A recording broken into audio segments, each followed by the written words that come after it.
Okay, so on day 2, we work a run progression. So similar type of drill. Okay, again, the offensive lineman with his ass to you is the guy that's on offense, and I have a defender. So this is phase 3 of the run block. You know what I mean? So, you know what I mean? Watching my boy Grizz here, I prefer that off the get-go, he had more fold in his body. You know what I'm saying? I should see in this position that you know what I mean? I should see the whole defender's head. You know what I'm saying? I should see Grizz 8 inches lower, at least. Now again, as he's driving, you see how much space is underneath each one of these steps. To me, the higher this step goes, the more it elevates my center of mass. I want to try to get my belt buckle down about here so that as I pick this foot up off the ground, it only comes up. Now, again, you can see I could see pretty much the whole sole of the shoe there.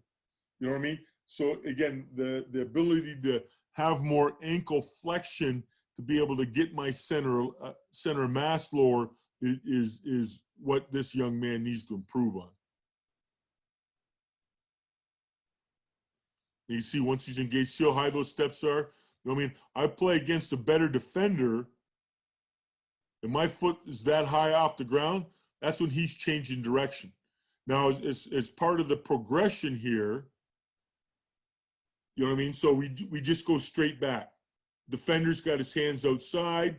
You know what I mean? I just want to be able to try to get that feeling of driving guys off the ball. Again, feet are coming a little bit too high up off the ground. Base might be a little bit too wide. You know what I mean? The issue is if I get my base too wide, then I'm going to step on somebody or get stepped on.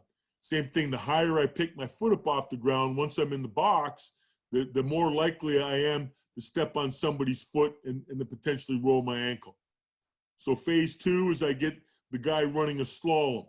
So he's still staying square, but I want to try to stay square as I'm engaging the block. I don't want to end up turning side to side. Now, I know there's some coaches that like to shove and go. So if a defender chooses one side, I want to shove him to that side and keep him to that side, or position block. No. I want to be able to give a running back a two-way go. So if the running back, as he's approaching the line of scrimmage and sees me covering him up, he has his choice on which side to go on. Now, if I can stay engaged as that defender reaches an arm off to try to make a tackle in the hole, then that's when I'm going to get a chance for a pancake. And ultimately, that's what I'm looking for in the run game, is being able to get guys on their back and pound the crap off them. Because once we get into the third and fourth quarter, and running back has tried to run through these gaps, and the defensive lineman has reached off the block to try to make the tackle, and we end up pancaking him. In the third and fourth quarter, they're less likely to take their hand off because they know the pain's going to come.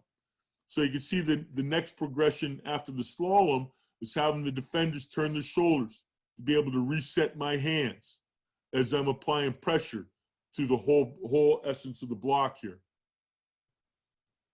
So now things get a little crazy because you can see how my boy Grizz is strictly linear. So now I'm ripping each side, being able to add that lateral adjustment in the middle of the block here. So as a defender tries to choose a side, I want to stay square on him. And Garrison does a pretty good job of keeping him covered up. Moose turned his shoulders a little bit. You know what I mean? Being able to try to stay square to keep the block in the with the Moose's base. You know what I'm saying?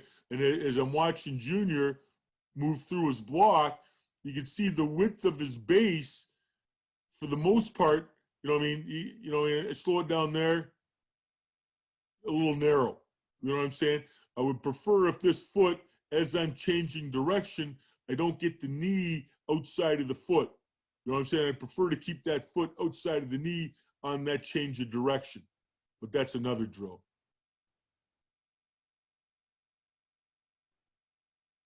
But again, looking to try to stay between inside and outside shoulder width.